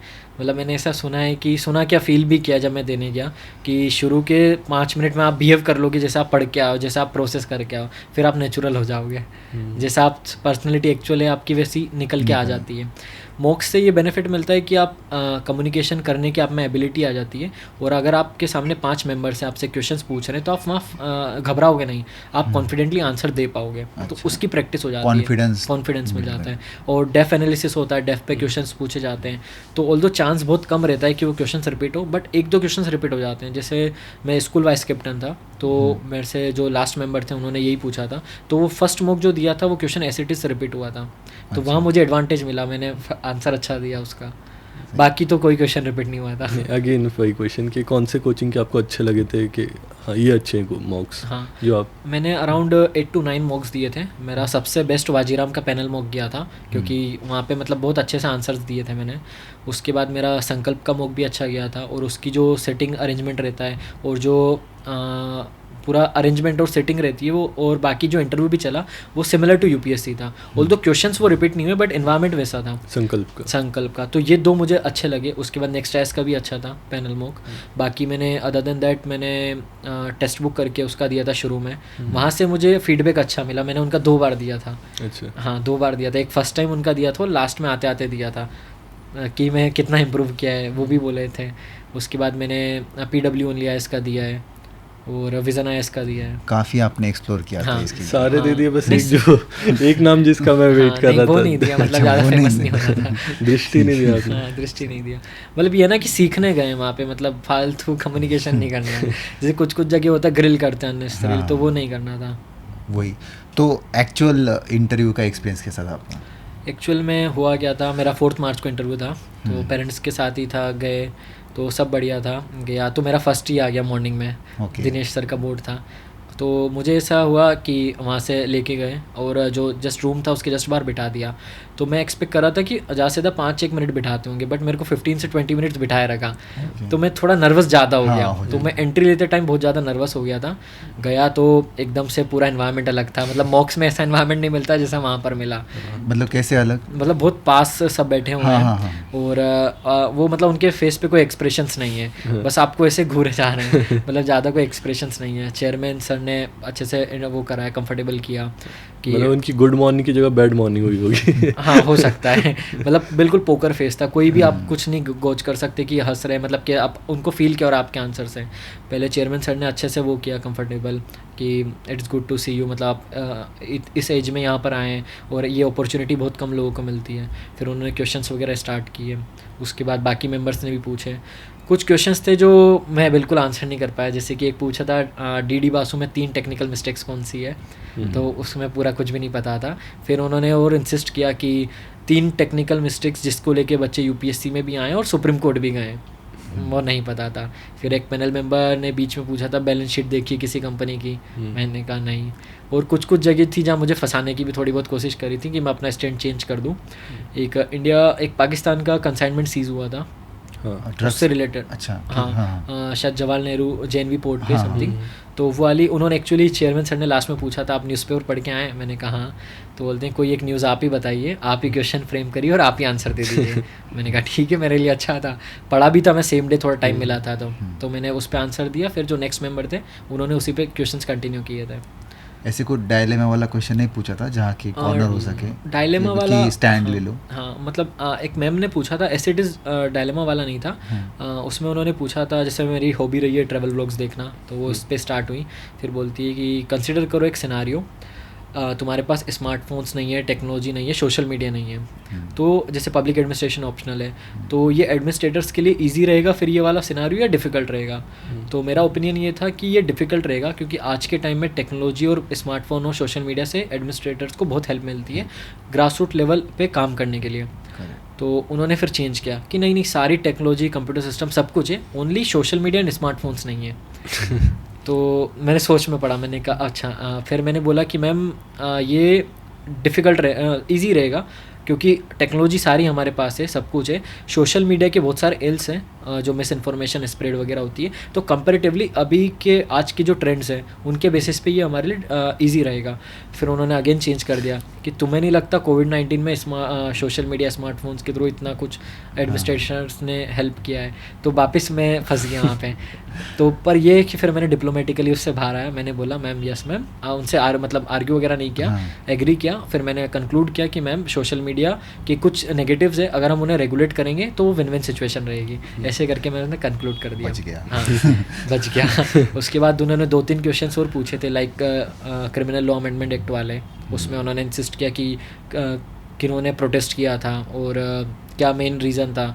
उसके बाद गगनयान मिशन के जो एस्ट्रोनट्स वगैरह वाली न्यूज़ थी उस पर पूछा था।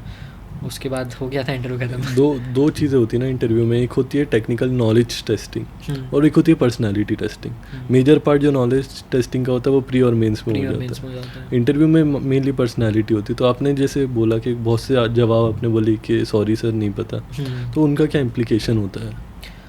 उनका ऑल्दो होता है कि जैसे मॉक्स वगैरह में तो ये रहता है कि वो आपको थोड़ा ग्रिल करने के उसमें रहते हैं, तो आप अगर बोलते हो तो वो थोड़ा मुंह वगैरह बनाने लगते हैं। बट यूपीएससी में कुछ नहीं होता, उनका फेस एक्सप्रेशन चेंज नहीं होता। मैंने भी बहुत सारे क्वेश्चंस थे, मैंने बोला sorry sir I am not aware of it, तो उनका चेंज नहीं होता। और मुझे लगता है कि वो नॉलेज टेस्ट है भी नहीं, वहाँ आप कितने काम एंड कंपोज वे में आंसर दे पा रहे हो, और आपके जो आंसर से वो मतलब एक डीप डेप्थ जो पर्सनैलिटी की वो रिफ्लेक्ट कर रही है नहीं। जैसे कि मुझे अभी भी याद है वाजीरा में मैं आंसर दे रहा था, तो मैंने एक वर्ड यूज़ किया था डीपनिंग ऑफ डेमोक्रेसी। वो वहाँ के चेयरमैन को बहुत पसंद आया था कि ये आपने बोला तो आपने आंसर्स को डेप्थ में ला दिया। तो आप कुछ गलत देने से अच्छा कि ना बोलो। हाँ, ना बोलो बेटर है। वैसे मेरे साथ भी एक मिस्टेक हो गई थी, मतलब मैं जब एंट्री लिया शुरू के क्वेश्चंस में ही बहुत ज़्यादा नर्वस हो गया था, मतलब वहाँ पे तो एक क्वेश्चन पूछा था उन्होंने केशवानंद भारती जजमेंट केस से रिलेटेड, तो नंबर ऑफ जजेस पूछ लिए थे। अब उस समय मतलब याद रहता है 13 है, बट उस समय पता नहीं क्या क्लिक किया, मैंने 11 बोल दिया। वो मेरे से बहुत बड़ा ब्लंडर हुआ है। अब देखते हैं कितना इम्पैक्ट आता है मार्क्स पे। फिर उन्होंने करेक्ट किया चेयरमैन सर ने मुझे कि इट वाज 13। मैंने कहा सर सॉरी सर बोल के फिर आगे निकला। सही है। तो ये तो आपका इंटरव्यू का एक्सपीरियंस हो गया। हमने जब आपसे बातचीत कर रहे हैं तो एक पता चला कि मेंटरशिप का बहुत रोल है आपके इसमें। हाँ। तो उसके बारे में बताएं कि मेंटरशिप का काफ़ी रोल रहा है। मतलब मेरी प्रिपरेशन जब से सिंसियरली चालू किया है, शुरू के 2 अटेम्प्ट नहीं निकले तो मुझे लगता है कि मैंने अपनी जो मिस्टेक्स थी उनके दूसरों से शेयर नहीं किया, गाइडेंस नहीं लिया। इस वजह से अगर मैं पहले ले लेता तो मेरे अटेम्प्ट्स वेस्ट नहीं होते। मैंने 2 अटेम्प्ट होने के बाद मैंने भुवन भैया हो गए, अंकित भैया, नितिन भैया, बाकी सब जो थे लाइब्रेरी वगैरह में, और जो फैकल्टीज़ थी उनसे बहुत ज़्यादा कम्युनिकेट किया अपनी मिस्टेक्स को लेके, अपने एग्ज़ाम को लेके। एक चेतन शर्मा सर हैं, वो अभी डिप्यूटी कमिश्नर इनकम टैक्स में, उनसे भी मैं रेगुलर टच में रहा, उनको पूरा उनसे स्ट्रेटेजी वगैरह बताई, शेयर की, अच्छे से पूछा। और लास्ट के जो 10 डेज़ रहते हैं एग्ज़ाम से पहले प्रीलिम्स के, उसमें भुवन भैया का स्पेशली बहुत रोल रहा है। मतलब कैसे क्या पेपर सोल्व करना है, क्या स्ट्रेटेजी रहनी चाहिए। उसके बाद मेंस में भी मैंने अपने सीनियर्स को पकड़ा, आंसर्स वगैरह दिखाए, सब कुछ किया। जो क्रोमाइस में मृदुल सर है, उनसे भी पर्सनलाइज्ड गाइडेंस लिया मैंने पूरा। एथिक्स और ऐसे में उन्होंने बहुत हेल्प करी मेरी। मतलब मेरे मार्क्स में इंप्रूवमेंट डेफिनेटली आया होगा, मुझे ऐसा लगता है। भुवन सर से मैंने एसेज वगैरह चेक वगैरह कराया, इवन इंटरव्यू में भी बहुत हेल्प मिली। तो मुझे लगता है कि एज सच पेड मेंटरशिप मैंने कहीं नहीं ली। जो पर्सनलाइज मुझे मिला है ऐसा वे ऑफ आवर रिलेशंस, वो मुझे बहुत सही मिला। तो मुझे ऐसा लगता है कि कोई भी न्यूबी या बिगिनर्स आ रहे हैं तो उनको अपने सीनियर से कॉन्टेक्ट बनाना चाहिए। और अगर जब भी उन्हें टाइम मिलता है कि सीनियर्स फ्री हैं, आपका इंटरेक्शन हो रहा है, तो आप आपके एग्ज़ाम रिलेटेड डाउट्स क्लियर करें, क्योंकि उससे आपको ये वाला गाइडेंस किसी कोचिंग में नहीं मिलेगा, कोई फैकल्टी नहीं देगा। वो सिर्फ आपको जो आपके साथ ही प्रोसेस में जिन्होंने वो मिस्टेक्स करी है वही बता सकते हैं। एक हम लोगों का एक बेसिक वो रहता है कि ORN आना वर्थ है क्या, क्योंकि बहुत महंगा रहता है ये सब। हाँ। और डिस्ट्रैक्शंस बहुत हैं। तो ये डिस्ट्रैक्शंस की जगह आपने जो पॉजिटिव पार्ट है ना, जिसके लिए मोस्ट कैंडिडेट्स आते हैं, आपने उसको बहुत ही अच्छे से यूज़ किया। हम लोगों ने जो देखा है कि डिस्ट्रैक्ट हो जाते हैं बच्चे। तो ये क्या आपने मतलब यूज़ किया है कि टेक्निक्स वगैरह, भाई क्या रोल है कि इन लोगों का कि आपने ये पॉजिटिव साइड यूज़ की बहुत अच्छे से और डिस्ट्रैक्शन से दूर रहे? ऐसा रहता है जहाँ भी आप रहते हैं उस एनवायरनमेंट में सब तरह के लोग रहते हैं। तो ये आप पे डिपेंड करता है कि आप किस कंपनी में साथ जाना चाहते हैं। अगर आपको पढ़ने वाले बच्चे के साथ ही आप जा रहे हैं तो आपका ऑब्वियस है कि आपका फ्यूचर भी सही जाएगा, आप कनेक्ट रहोगे एग्ज़ाम से। एक थोड़ा पार्टी एनिमल्स टाइप रहते हैं कि मतलब आए बस चल रहा है कि नाम के लिए एग्ज़ाम का दे रहे हैं, बाकी उनका अलग ही लाइफ चल रही है यहाँ पर। तो वो आपका खुद का डिसीजन होना चाहिए, और वो मुझे लगता है एक रैशनल चॉइस होनी चाहिए आपकी खुद की। वो तो है। अब ये पूरे प्रिपरेशन में हमेशा ऐसा तो नहीं होता कि हम मोटिवेटेड रहते हैं और हमेशा प्रिपरेशन कर रहे 2 अटेम्प्ट्स दिए नहीं हुआ, कभी कभी लो भी बहुत हिट हो जाता है, कुछ इंसिडेंट्स हो जाते हैं। आपके लाइफ में कभी कुछ इंसिडेंट्स आए, उसको कैसे टैकल किया आपने? मतलब लो तो जनरली आते ही रहते हैं। मुझे ऐसा लगता है कि अगर आप सिंसियरली प्रिपेयर कर रहे हैं तो हर 5वें-6ठे दिन आपको कभी ना कभी फील होता है कब तक चलेगी प्रिपरेशन। मतलब ये सेल्फ डाउट आना नॉर्मल? हाँ, सेल्फ डाउट, और ये नॉर्मल है। इससे आपको फील हो, आपको अच्छा है कि ये आ रहा है, क्योंकि आप पढ़ रहे हो, जब भी आएगा है। हाँ। जो आप पढ़ नहीं रहे हो तो ये आएगा भी नहीं। जो पढ़ते हैं उनको ही सेल्फ डाउट आता है। हाँ, वो कॉन्फिडेंट हाँ, जो क्योंकि आपको पता है आप इतना हार्ड वर्क कर रहे हो तो आप रिजल्ट एक्सपेक्ट करते हो। और एक इंसिडेंट मेरे साथ हुआ था 15 सितंबर लास्ट ईयर से मेंस स्टार्ट हो रहा था। 11 सितंबर को पब्लिक एडमिनिस्ट्रेशन की, मतलब मैंने एक जगह टेस्ट सीरीज ज्वाइन करी थी, नाम नहीं बताऊंगा। हाँ, मतलब हुआ क्या था, मैं हमेशा पवन कुमार नाम नहीं बताऊंगा, मतलब कुछ अलग हो गया। हाँ, अलग हुआ है। हर बार मैंने शुरू में पवन कुमार सर से ही टेस्ट सीरीज ली, एक्सप्लेनेशन लिए, मेरा परफेक्ट था। तो मैं 2 बार ले चुका था, तो मैंने कहा इस बार दूसरी जगह एक्सप्लोर करते हैं। वो नहीं करना था पर मिस्टेक हो गई। तो 11 सितंबर को जो फाइनल कॉम्प्रिहेंसिव टेस्ट है उनकी कॉपीज़ दोनों चेक होकर आई। तो उसमें रिमार्क्स मिले थे कि you don't have any knowledge of public administration, what the hell are you writing, and let's hope UPSC भी कंसिडरेट विथ यू। पूरी कॉपी लाल थी। ये मेंस के 4 दिन पहले की बात है। हाँ। पब्लिक एडमिनिस्ट्रेशन में मतलब जो ऑप्शनल सब्जेक्ट रहता है उसमें ये हाल था। हाँ। जीएस तो आपका वैसे ही वीक रहता है, ऑप्शनल एक स्ट्रेंथ रहती है। तो उस समय ऐसा फील हुआ था कि यार ये तो ब्लंडर हो गया। मतलब मैंने इतना भी, मेरे को पर ये था कि शॉकिंग था वो कि इतने गंदे रिमार्क्स कैसे आए यहाँ पर। तो मैंने तुरंत भुवन भैया वगैरह को कॉल किया। मेरा एक फ्रेंड है तनिष्क करके, उसका भी नाम तनिष्क है, जयपुर में। तो उससे मैं बहुत वो रहता था, मतलब उससे सब चीज़ें कनेक्ट करता था, उसको बताया, सब शेयर किया। तो उसने मेरे को कंफर्टेबल किया। मतलब उसने बताया कि वो पता नहीं कहाँ से जानता था, बट उसने बताया कि इनके यहाँ ऐसा सीन है कि तुम इनका कंटेंट नहीं लिखते हो तो ये मार्क्स में पेनलाइज करते हैं। हाँ। और वो मुझे बाद में समझ में आया, क्योंकि एक जगह उन्होंने ये भी लिखा था कि there is no meaning of giving any remarks to you, क्योंकि तुमने कुछ भी मॉडल आंसर से और डिस्कशन से नहीं सीखा है। तो वो सच बात थी, क्योंकि मेरे पास 3 महीने के जो पीरियड रहता उसमें नहीं था कि मैं किसी नई कोचिंग के मॉडल आंसर्स पढ़ लूँ और डिस्कशंस देख लूँ। तो वो सही था, बट उसका मतलब ये नहीं था कि आप ऐसे रिमार्क्स दे दो। वो चलो मान लो I don't have any knowledge of public administration, फिर अभी इंटरव्यू कॉल कैसे आया। हाँ। तो तो वो एक बहुत गंदा एक्सपीरियंस था मेरे साथ। नहीं, ये मतलब इस पे भी हमने बात देख, ये कोचिंग के जो ये इंडस्ट्री के माफिया टाइप ही है ना, कि इनका ये कि अगर हमारा कंटेंट नहीं पढ़ोगे, नहीं, ये आपके साथ इंसिडेंट हुआ है, आपने अच्छा हुआ शेयर किया, जो भी बच्चे देख रहे हो उनके साथ हो गया होगा, आई थिंक उनको एक बहुत रिलीफ मिलेगा कि ऐसे ऐसे होता है। ये तो सही है, मतलब हाँ होता है। मतलब मैं अपना ऐसा था, मैंने जैसे पवन कुमार सर से पढ़ा है, उनकी टेस्ट सीरीज फॉलो करी है, रविकेश त्रिपाठी सर ने मुझे पढ़ा है, तो मैं अपने नोट्स ही अपने टेस्ट सीरीज का जो नॉलेज था वही लिख के आता था। तो मैंने ऐसा देखा था, जैसे पवन कुमार सर के भी जब फर्स्ट टेस्ट सीरीज लिखी तो मैंने उनका कंटेंट नहीं लिखा, बट मार्क्स मुझे प्रोपोर्शनेट आते थे, कोई डिस्क्रिमिनेशन नहीं था। इसमें ये देख नहीं रहे कि मेंटल टोल कितना है। हाँ, मेंटल टोल, और एग्जाम के 4 दिन पहले, मतलब कैसे होगा, आप पूरा डिमोटिवेट हो जाओगे। आप मतलब या तो कॉपी मत देते उस समय शेयर, जब इतना लेट कर ही दिया है आपने देने में, और उस समय फिर ये रिमार्क्स आ रहे हैं, पूरी कॉपी ला लें, मार्क्स भी नहीं दिए। अभी भी आप मतलब इस कोचिंग का नाम क्यों नहीं लेना चाह रहे फिर?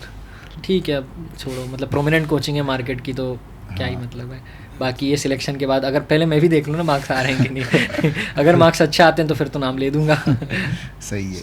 वैसे इतना भी बुरे नहीं है, क्योंकि 2022 में जब मैंने टेस्ट सीरीज नहीं लगाई थी तब भी मेरे 240 मार्क्स आए थे पबेड में, तो उससे बुरा नहीं कहेंगे, एवरेज मार्क्स हैं, तो इतना तो बुरा परफॉर्म नहीं किया होगा।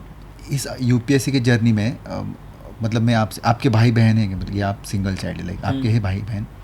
हाँ, सिस्टर है मेरी एक बड़ी। हाँ, तो इसमें एक ये होता है ना कि बहुत सारे लोग जो प्रिपरेशन करते हैं ना, उनको एक मेंटल रिलीफ होता है, अगर वो है ना यंगेस्ट चाइल्ड हो ना, तो कोई ऊपर होता है कि कमा रहा है, ये हो रहा है, या पेरेंट्स कमा रहे हैं, तो उनको एक क्वेश्चन पीरियड मिल जाता है 4-5 साल की, लगे रहो इसमें।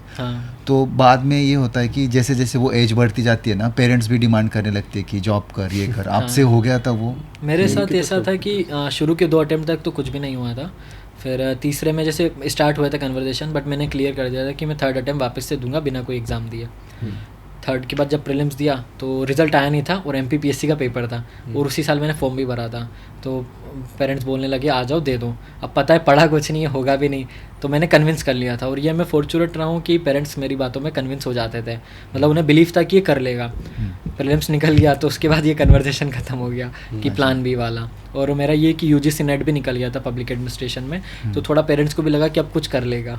नहीं, एक ये भी है ना कि आपने जैसे 4th अटेम्प्ट के बाद ये 5th अटेम्प्ट का फॉर्म ही नहीं भरा आपने। नहीं, वो इस ओवर कॉन्फिडेंस से नहीं भरा है, वो इसलिए नहीं, मैंने मतलब मेंस के बाद ही रिजल्ट का वो नहीं था, मैंने सोच लिया था कि इस बार नहीं दूंगा, क्योंकि होता ये कि आप फॉर्म भर देते हो ना, तो आपको मेंस के बाद 2-3 महीने का पीरियड मिलता है, तो उसमें आप पढ़ाई कर नहीं पाते, फिर प्रीलिम्स की पढ़ाई, फिर 3 महीने वापस वही पढ़ाई, तो मेंस के मार्क्स में ज़्यादा चेंज ला नहीं पाते, आप स्ट्रेटेजी आपकी चेंज नहीं कर पाते।